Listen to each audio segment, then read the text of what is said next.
아들이 아직 잠들지 않고 누군가와 통화하고 있는 소리가 들렸습니다. 아니, 싫다고 그러시네. 그럼 당신이 내일 애들 데리고 내려와 봐. 엄마가 손주라면 끔찍하게 챙기시잖아. 아들은 며느리와 통화 중이었어요. 그러니까 당신도 밥상 차리고 며느리로서 좋은 모습 좀 보여봐. 그래야 엄마도 우리랑 사는 걸 긍정적으로 생각하지. 당신도 엄마가 집안 살림 다 해주고 애들도 봐주면 좋잖아. 안 그래? 그래. 그러면 그냥 편하게 집에 일해주는 사람이 있다고 생각해. 알았지? 너는 나를 너희 집 식모쯤으로 생각하니? 안녕하세요. 부엌사연 구독자 여러분. 저는 진천의 시골 마을에서 살고 있는 74세 노연순입니다. 두 아들의 엄마이지요. 지난 추석 다들 잘 보내셨나요? 저는 얼마 전에 크게 속이 상한 일이 있었습니다.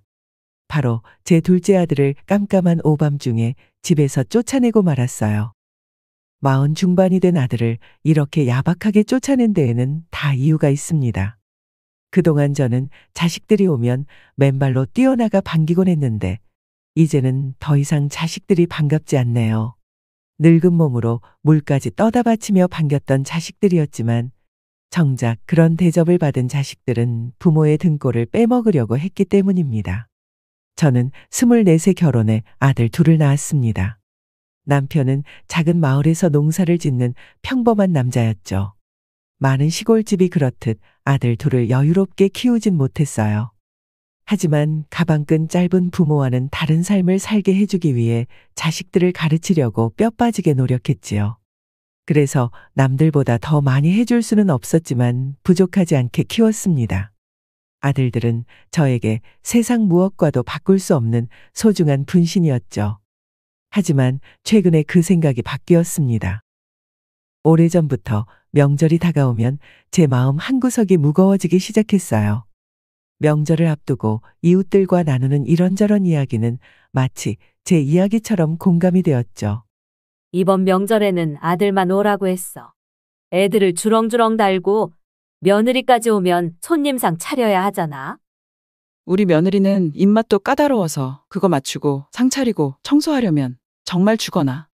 며느리 때문에 이 나이까지 시집살이 하는 것 같아. 저는 속으로 고개를 끄덕였어요. 매번 명절마다 느끼던 그 피로가 제 몸에 새겨져 있었으니까요. 다른 이웃은 물었습니다. 왜 그걸 다 네가 해? 며느리랑 같이 하면 되지 않아? 하지만 저는 알고 있었습니다. 며느리를 시킨다는 건 불가능에 가까운 일이라는 걸요. 며느리를 시키라고 그랬다간 아주 뒤집어져. 맞벌이 한다고 얼마나 유세를 떠는지 알아. 며느리는 다 옛말이야. 요즘엔 며느님이라고 해야 한다더라. 언니네는 딸들이 좀 도와주지 않아?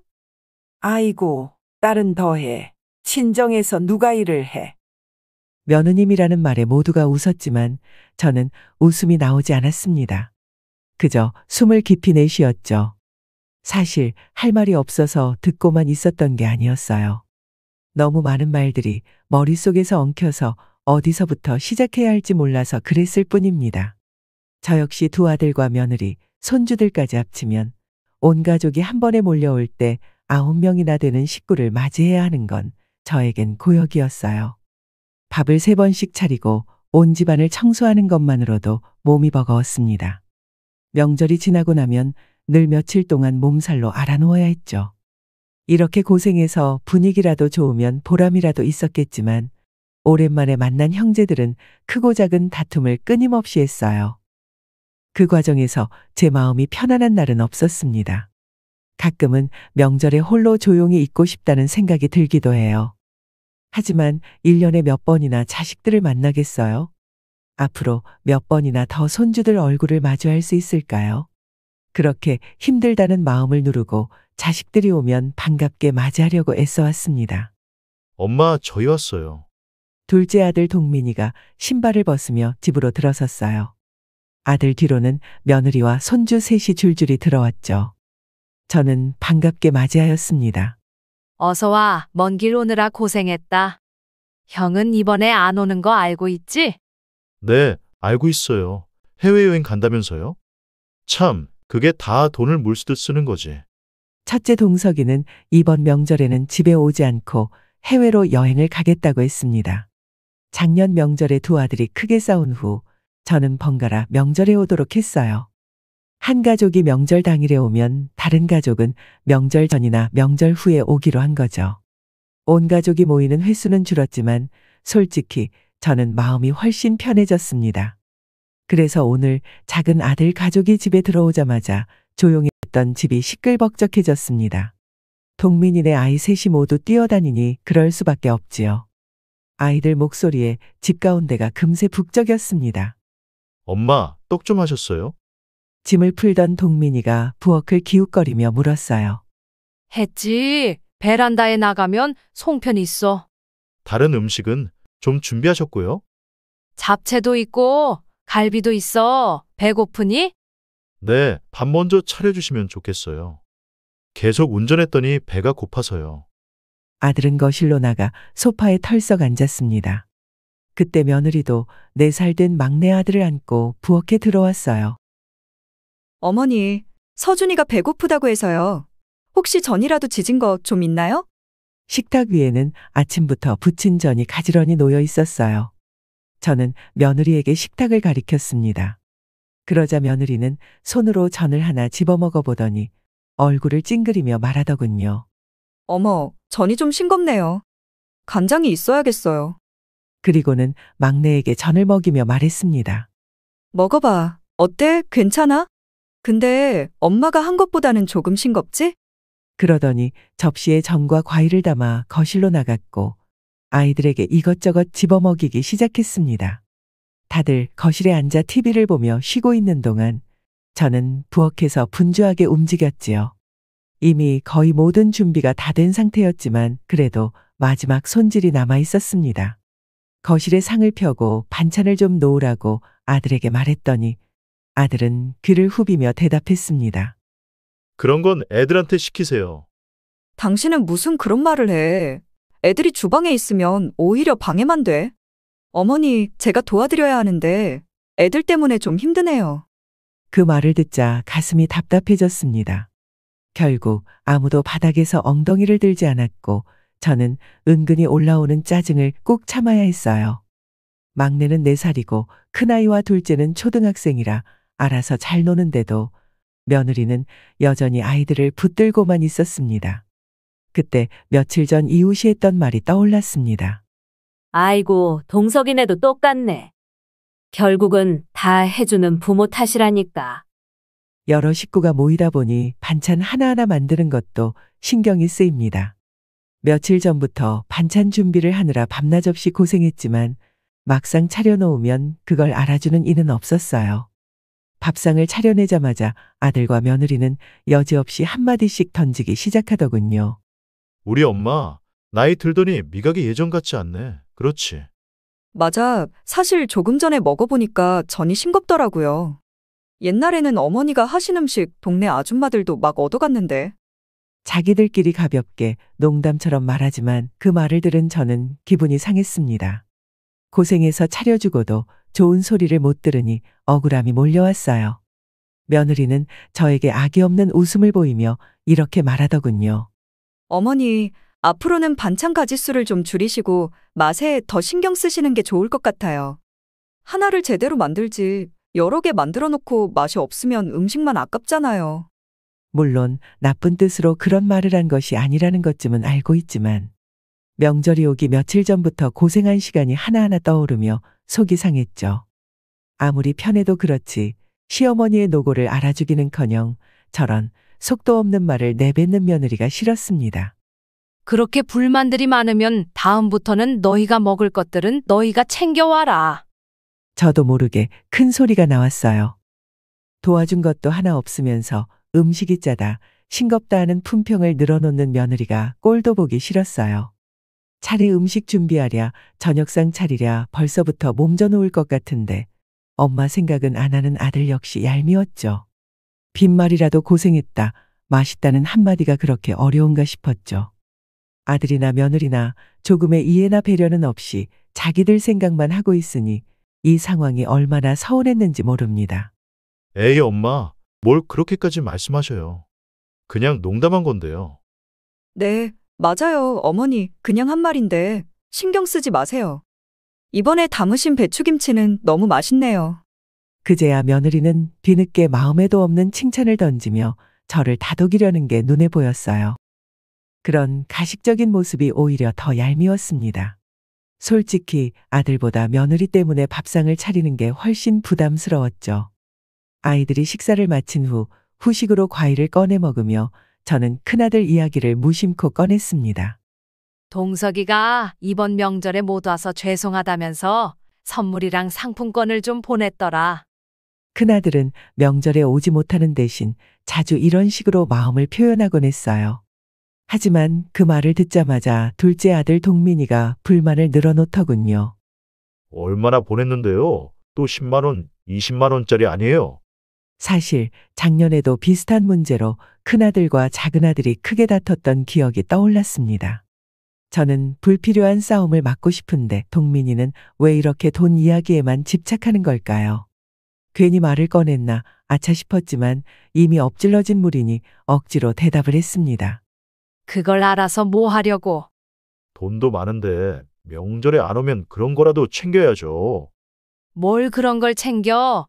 해주면 고맙고 안 주면 많은 거지. 20만 원짜리 상품권 보내줬어.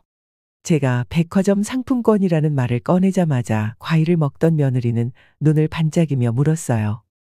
어머니, 그런데 백화점 갈 일 없으시잖아요? 진천 근처에는 백화점 없는 걸로 아는데 제가 올라갈 때 가져가도 될까요? 아이들 옷 살 때가 돼서. 순간 그 모습이 얼마나 얄팍해 보였는지 몰라요. 작은 며느리는 저에게 조금이라도 가져갈 것이 있으면 이렇게 금방 튀어올라 물어가곤 했습니다. 이미 익숙한 모습이었기 때문에 저는 체념한 듯 그러라고 했어요.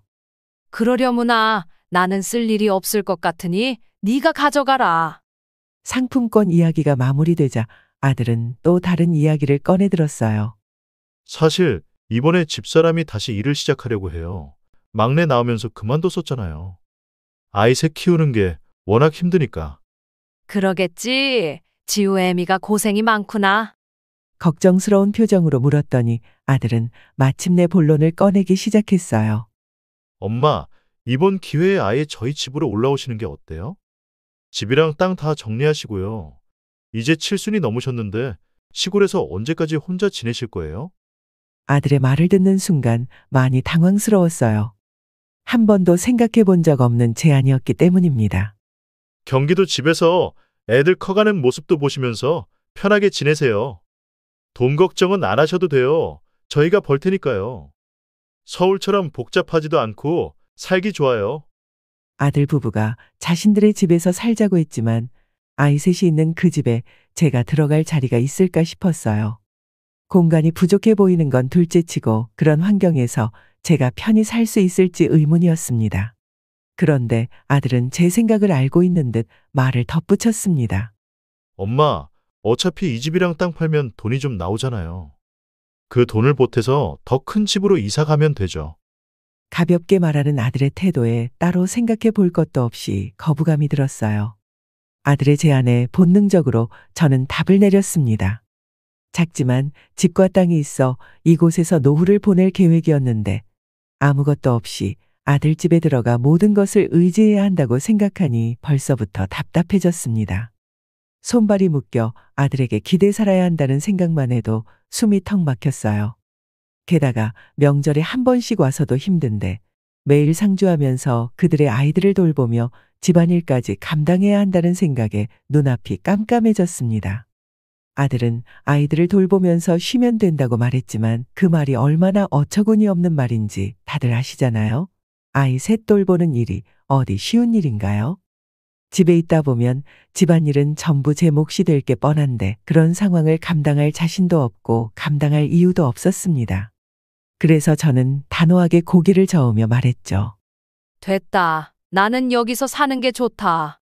너희가 나 데리고 살 필요 없어. 아들은 당황한 표정으로 다시 설득을 했습니다. 아니, 꼭 엄마만을 위해서 그런 게 아니라 집사람이 직장에 다니면 우리도 힘드니까 좀 도와달라는 거예요. 저는 눈살을 찌푸리며 대답했죠. 그럼 따로 사람을 쓰면 되잖아. 왜 다 늙은 나랑 같이 살려고 그래? 아니, 사람 쓸 거면 지우 엄마가 직장에 뭐하러 다녀요? 벌어봤자 다 그 돈으로 나갈 텐데. 그러자 아들은 짜증 섞인 목소리로 대답했습니다. 아들이 무엇을 원하는지는 알겠지만 저는 그 뜻대로 할 생각이 없었어요. 명절에 가끔 고생하는 것도 반가운 마음이 있으니까 참아내는 건데 함께 살면 반가운 마음은 없고 고생만 남겠죠. 내가 너희 수발 들다가 니네 집에서 늙어 죽으랴? 엄마가 무슨 수발을 들어요. 오히려 엄마가 며느리 수발을 받는 거지. 이제 와서 집사람도 시집살이 하고 싶겠어요? 그래도 저희 큰 결심한 거예요. 저는 속으로 콧방귀를 뀌었습니다. 시집에 와서도 손 하나 까딱 안 하는 며느리가 자기 집이라고 시어머니 수발을 든다니요. 그건 어림없는 일이죠. 아들의 말을 들으며 더는 대화를 할 필요 없다고 느꼈습니다. 큰 결심할 필요 없다. 너희끼리 잘 살아봐.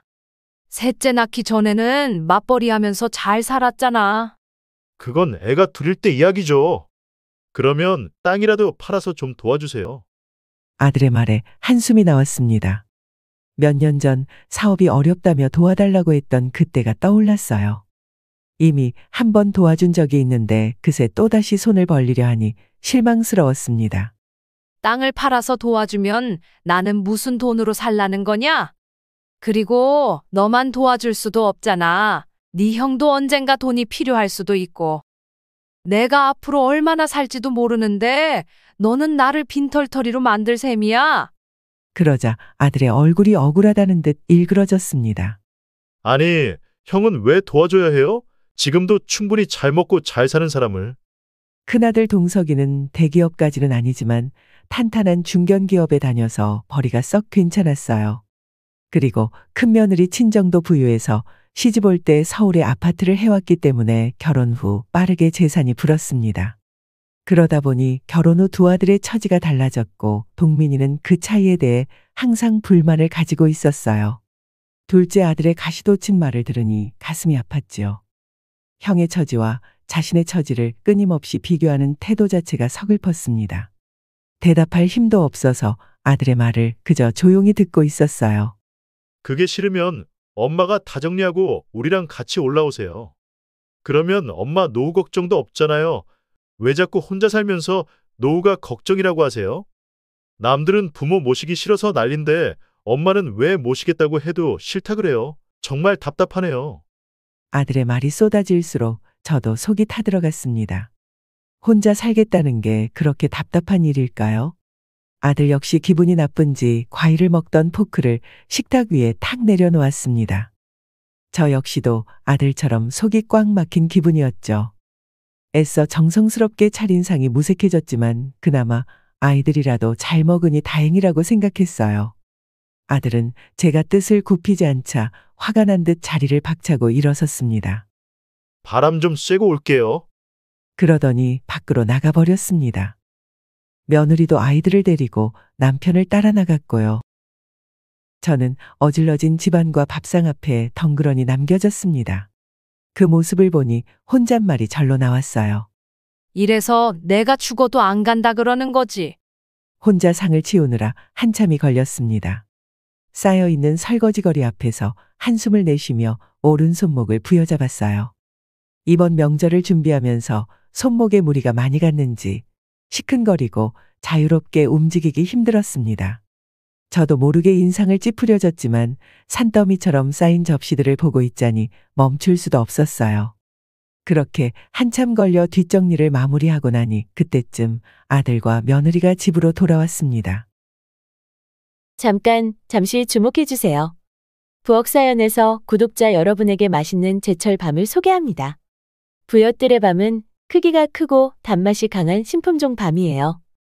무엇보다 굽기만 하면 속껍질이 쉽게 홀라당 벗겨져서 가을 군밤 간식으로 최고랍니다. 2,000명 이상의 고객이 만족하고 4.7이라는 높은 평점을 매긴 부엿들의 밤. 부엌사연 부여밤을 검색해보세요. 그래도 이번 명절에는 작은 아들 가족만 와 있어서 다행히 그날 밤은 제 방에서 잠을 잘 수 있었습니다.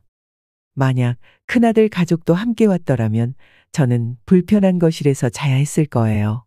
아직 명절 전날이지만 저는 벌써부터 지쳐 있었습니다.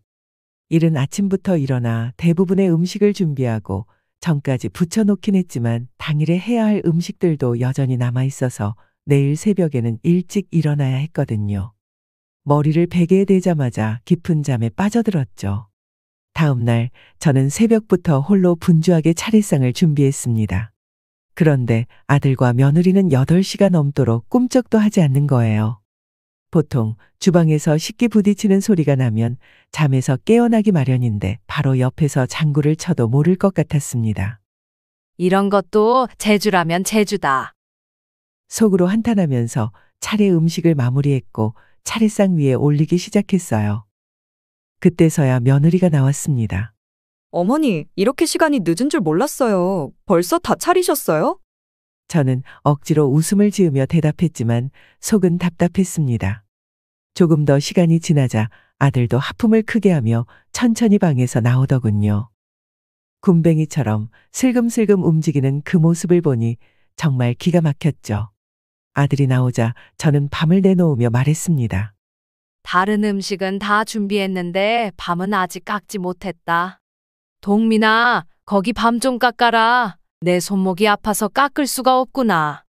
그날은 정말 손목이 아파서 도저히 밤을 깎을 수 없었어요. 그런데 돌아오는 아들의 대답에 저는 더욱 기가 막혔습니다. 요즘 껍질 벗긴 밤도 많이 파는데 왜 그런 걸 사서 고생을 하세요? 그냥 껍질째 상위에 놓으면 안 돼요? 아니면 왼손으로 깎으시면 되잖아요. 아들의 무신경한 말에 저는 할 말을 잃었죠. 오른손이 아프면 왼손으로 하라니 이게 아들이 엄마한테 할 소리인가요? 왼손으로 간단한 집안일 정도야 할 수 있겠지만 밤 껍질을 벗기는 건 다르죠. 그걸 모르는 아들이 한심하게 느껴졌습니다. 황당한 표정을 지은 저를 보고서야 아들이 그제야 한숨을 내쉬며 일어났어요. 뭘 또 얼굴을 그렇게 붉히세요? 농담이었어요. 아이 참 귀찮아. 모처럼 쉬러 왔는데 일을 시키시네. 어제 오후부터 음식 준비로 쉼없이 일해온 저에게 투덜대는 아들의 말은 정말 황당했습니다. 고작 밤 하나 깎는 게 그렇게 어려운 일인지 도무지 납득할 수 없었죠. 제가 키운 자식이지만 정말 너무하다는 생각이 들었습니다. 이래서 명절이 달갑지 않은 거예요. 가족들 얼굴 보는 건 좋지만 그에 따르는 대가는 너무 혹독했습니다. 차례가 끝나고 아침밥을 먹으니 또다시 설거지거리가 산더미처럼 쌓였어요. 저는 손목도 아프고 몸이 너무 지쳐서 중얼거렸습니다. 아이고, 이제 난 도저히 못 치우겠다. 결국 저는 말을 꺼냈습니다. 누가 좀 하든지 해라. 그때 아들이 황당하다는 듯 대답했습니다. 무슨 손님한테 일을 시켜요. 저희 이제 가야 돼요. 좀 더 늦으면 차 막혀서 힘들어요. 그 말을 듣자마자 피곤함과 짜증이 한꺼번에 밀려왔습니다. 돈이 필요할 땐 가족이라더니 힘든 일 앞에서는 손님인 척하는 아들이 미웠어요. 아들 옆에서 며느리가 눈치를 보더니 말했습니다. 여보, 그래도 어머니 혼자 이걸 어떻게 다 치우시라고. 싱크대에 옮겨놓기만이라도 해요. 벌써부터 짐까지 모두 싸놓고 당장이라도 집을 떠날 채비를 하며 말을 하는 모양새를 보니 뒷목이 뻐근하게 당겨왔습니다. 아들 내외에게 뭘 기대했나 싶었어요. 됐어. 그냥 얼른 가라. 내가 알아서 할 테니. 하기 싫어 죽겠다는 표정을 짓는 그들을 잡고 싶지도 않았습니다. 어차피 혼자 남겨질 걸 알았으니까요. 며느리가 그릇을 옮기려다 말고 안심한 듯한 표정을 지었을 때 저는 속으로 결심을 굳혔습니다.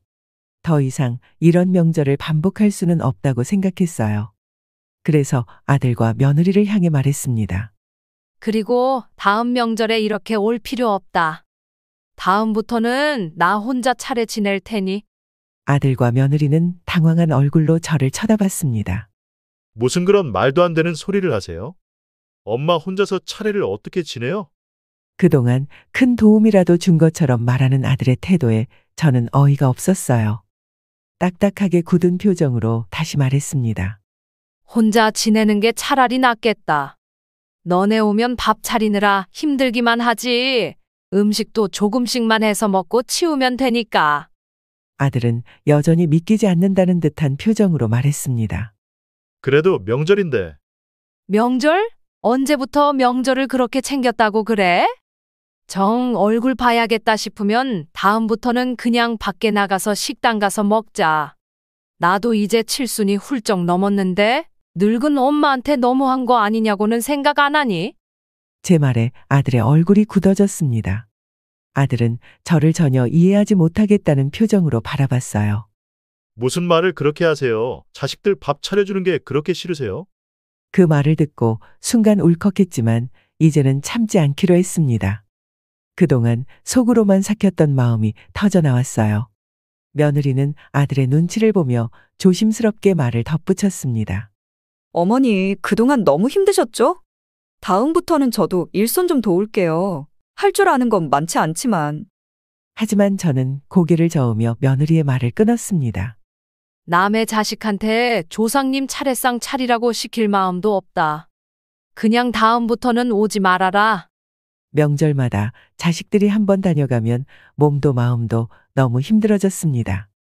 그래서 다음에는 오지 말라고 차라리 조용히 명절을 보내는 게 낫겠다 싶었어요.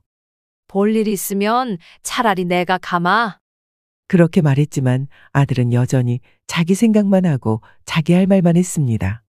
그러니까 차라리 우리 집에 들어와서 살라니까요. 그러면 이런 고생 안 하셔도 되잖아요. 제 속을 하나도 모르고 내뱉는 아들의 말을 듣고 더 이상 참을 수 없었어요. 목소리가 저도 모르게 높아졌어요. 고생시키는 게 바로 너희들이야. 와서 뭐 하나 해달라 그러면 손 하나 까딱 안 하고 손님 대접만 받으려고 하니 차라리 안 오는 게 편하다. 아들과 며느리는 서운해했어요. 다른 집 며느리는 오지 말라고 하면 오히려 좋아한다고 하던데 우리 며느리는 그런 기색이 없었습니다. 하긴 여기 오면 며칠 동안 손에 물 한 방울 안 묻히고 해주는 밥 먹고 늦잠이나 자면 되니 싫어할 것도 없을 것 같네요. 잘 먹고 편히 쉬다 가는 입장에서는 어머니의 노고를 알 리가 없었죠. 아들은 다음에 다시 이야기하자는 말을 남기고 떠났습니다. 아들 가족이 떠난 집안은 마치 폭풍이 휩쓸고 간 듯 엉망진창이었어요. 아이고, 이걸 다음 명절에 또 해야 하나. 차라리 안 하고 말지. 생각해보면 큰아들이 와도 다를 건 없었을 겁니다. 사람들은 며느리가 둘이니 제가 명절을 편히 보낼 거라 생각하지만 실제로 가족들이 모이는 일이 제게는 가장 큰 부담이었어요. 자식들이 오면 반가운 건 사실이지만 솔직히 말하면 떠날 때가 더 반가운 것도 사실이었습니다. 명절이 지나고 나면 저는 며칠 동안 몸져 누워야 했죠. 이번에도 역시 그랬습니다. 저는 또 이틀 내리 누워 있었죠. 이제 더는 못하겠다. 그렇게 저는 마음을 굳혔습니다. 더 이상 이런 고생을 하고 싶지 않았어요. 하지만 불과 며칠 뒤 둘째 아들 동민이가 다시 찾아왔습니다. 무슨 일이야? 올라간 지 얼마 되지도 않았는데 왜 또 내려와? 무슨 일이긴요. 지난번에 하던 얘기 마저 하려고 왔죠. 아들의 얼굴은 조금 긴장된 듯 굳어 있었죠. 저는 지난 이야기를 머릿속에 떠올려 봤습니다. 합가를 하자는 이야기와 땅을 팔아서 도와달라는 이야기가 떠올랐죠. 속으로 한숨이 나왔어요. 그건 내가 여기서 살고 싶다고 말했잖니. 그러자 동민이는 눈살을 찌푸리며 물었습니다. 혹시 형 때문에 그러세요? 형도 내가 엄마 모신다고 하면 아무 말 못할 거예요. 저는 고개를 저으며 말했습니다. 그런 말이 아니잖아. 왜 굳이 다 같이 모여서 살자고 해? 아이를 돌보는 게 힘들면 내가 가끔 올라가서 애도 봐주고 그 정도면 되지 않겠니? 엄마는 그렇게 자식이 불편해요? 너는 안 불편하니? 아니, 너는 괜찮다고 할지 몰라도 며느리랑 애들은 안 불편하겠어. 저는 한숨을 깊이 내쉬었습니다. 아들은 이 상황을 이해하지 못하는 것 같았어요. 나는 불편하기도 하고 거기까지 가서 너희들 뒷바라지 하는 것도 힘들어. 내 몸 하나 건사하기도 어려운 나이야. 며느리도 아이들 돌보는 거랑 집안일 힘들다는데 왜 늙은 엄마한테 그걸 시키려고 해? 아들은 그제야 불만스럽게 대답했습니다. 집사람은 돈 벌잖아요. 엄마는 집에서 살림만 하면 되는데 뭐가 힘들어요? 너 설마 내가 집이랑 땅 처분한 돈으로 이사 가려고 그래? 더 큰 집으로 가고 싶어서 이러는 거야? 지금도 이러는데 같이 살면 뭐가 달라질까? 서로 마음 상할 일만 있을 게 뻔하지. 죽을 때까지 부모 자식 사이가 좋으려면 떨어져 살아야 한다잖아. 아들은 그 말에 불쾌한 표정을 지으며 대답했습니다. 그거야 다른 집 이야기죠. 왜 우리도 똑같을 거라고 생각해요? 아들은 도저히 대화가 통하지 않았습니다. 저와 아들은 서로 똑같은 말만 반복하고 있었어요. 아무튼 내 생각은 변함없으니까 오늘은 이만 자고 내일 올라가라. 저는 그 말만 남기고 안방으로 들어와 버렸습니다. 더 이상 이야기를 해봐야 감정만 상할 것 같았거든요. 더 이상 감정 소모를 할 수 없다고 생각하며 조용히 제 방 안으로 숨어버렸어요. 명절이 끝나고 나서야 간신히 평화를 찾았다고 생각했지만 제 마음 한구석에서는 여전히 끝나지 않은 무언가가 남아있음을 느꼈습니다. 이런저런 생각에 뒤척이던 그날 새벽, 목이 말라 물 한 잔 마시기 위해 거실로 나갔습니다. 거실 창문이 열려 있길래 다 들여다가 옆에 있는 작은 방에 문이 살짝 열려 있는 게 눈에 띄었어요. 열린 문틈 사이로 밝은 빛이 새어나오고 있었죠. 그 방은 동민이가 자고 있는 방이었습니다. 날씨가 부쩍 쌀쌀해져 아들 방문을 닫아주려고 다가갔는데 그때 아들이 아직 잠들지 않고 누군가와 통화하고 있는 소리가 들렸습니다. 아니, 싫다고 그러시네. 그럼 당신이 내일 애들 데리고 내려와 봐. 엄마가 손주라면 끔찍하게 챙기시잖아. 아들은 며느리와 통화 중이었어요. 그러니까 당신도 밥상 차리고 며느리로서 좋은 모습 좀 보여봐. 그래야 엄마도 우리랑 사는 걸 긍정적으로 생각하지. 나도 이러는 게 마냥 편하진 않지. 그런데 우리 집 미래를 위해서라도 당신이 좀 참아야 해. 아들의 말을 듣고 가슴이 무너지듯 내려앉았습니다. 저도 어렴풋이 알고 있었죠. 아들이 진심으로 저와 함께 살고 싶어서 합가를 제안한 건 아니라는 사실을요. 하지만 직접 그런 대화를 들으니 기분이 바닥으로 곤두박질 쳤습니다. 역시나 저와 함께 살려는 목적은 돈 때문이었고 저에게 집안일을 떠넘기며 편하게 살려고 하는 것이 전부였다는 사실이 명확해졌어요. 아들과 며느리가 무슨 이야기를 하는지 고스란히 들으며 제 마음은 부글부글 끓어올랐습니다. 그래도 참으려고 애썼어요. 새벽이니 온전하게 이야기하기도 힘들 테고 아침에 다시 이야기해야 할지 아니면 지금 문을 열고 들어가야 할지 고민했습니다. 당신도 엄마가 집안 살림 다 해주고 애들도 봐주면 좋잖아. 안 그래? 그래. 그러면 그냥 편하게 집에 일해주는 사람이 있다고 생각해. 알았지? 그러니까 내일 애들 데리고 내려와. 집에서 일해주는 사람이라니. 그 말을 듣고 저는 더 이상 이성을 유지할 수가 없었습니다. 저도 모르게 방문을 벌컥 열어젖히고 아들에게 말했습니다. 내일 오지 말라 그래라. 제 행동에 아들은 깜짝 놀라며 몸을 일으켰습니다. 너희 와도 하나도 반갑지 않으니까 오지 말라 그러라고. 엄마, 그게 무슨 말씀이세요? 저는 더 이상 참을 수 없었습니다. 온갖 억울함과 분노가 터져나왔어요. 무슨 말인지는 네가 더 잘 알 거 아니야. 너는 나를 너희 집 식모쯤으로 생각하니? 아니, 그런 거 아니에요. 아들은 당황하며 말했지만 이미 엎질러진 물이었죠. 너희만 살기 힘든 줄 알아? 나도 너희 오면 힘들고 불편해. 그래도 자식이니까 참아왔지. 그런데 너희는 나를 부려먹을 생각밖에 없잖아. 부모가 고생을 하든 말든 안중에도 없이 자기 편한 것만 챙기는 너희들 때문에 속이 타들어갔어. 이제 지긋지긋하다. 와서도 누워서 손가락 하나 까딱 안 하고 나만 부려먹고 무슨 왕이라도 되는 것처럼. 너희가 좀 와서 늙은 엄마를 도와줄 생각은 못하고 늘 나만 해줘야 하니 정말 기가 막혀서. 제 말에 아들은 어이없다는 듯이 말했습니다. 엄마, 집에 손님이 오면 누구라도 대접하는 건 당연한 거잖아요. 자식을 이렇게 박대해도 되는 거예요? 내가 너희를 언제 박대했니? 내가 여태까지 너희한테 해준 것들을 너는 눈꼽만큼도 기억나지 않아? 그래, 다 좋다. 힘들어도 차려줄 수 있어. 그런데 부모 등쳐먹으려는 자식까지 참아야 하니? 등쳐먹다니요? 엄마, 무슨 말을 그렇게 하세요? 그럼 다시는 집이랑 땅 이야기 안 하는 거야? 그 말을 듣고 아들은 잠시 말을 잇지 못하다가 결국 화를 내더군요. 알겠네요. 결국 우리랑 살기 싫다는 거잖아요. 내 말이 맞았네. 그래, 그렇게 하자.